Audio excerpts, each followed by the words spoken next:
महापुरुषांना आपण जातींमध्ये विभागलं, धनंजय मुंडेंनी हे वक्तव्य केलंय। बीडसह अनेक जिल्ह्यांमध्ये सामाजिक समता उरली नाही।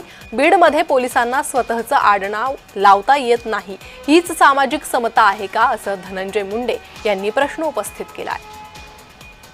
पोलिसांना आपलं स्वतःचं आडनाव लावता येत नाही, हीच सामाजिक समता आहे का, असं वक्तव्य धनंजय मुंडेंनी केलंय।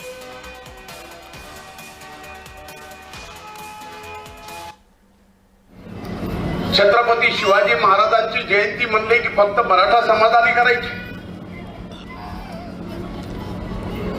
परमपूजनीय डॉक्टर बाबासाहेब आंबेडकरांची जयंती म्हणलं की ती फक्त मागासवर्गीय समाजाने करायची। महात्मा फुलेंची जयंती ही फक्त माळी समाजाने करायची। भगवान बाबांची जयंती फक्त वंजारी समाजाने करायची। मी तुम्हा सगळ्यांना एक प्रश्न विचारतो, व्यासपीठावर आणि समोरच्यांना सुद्धा,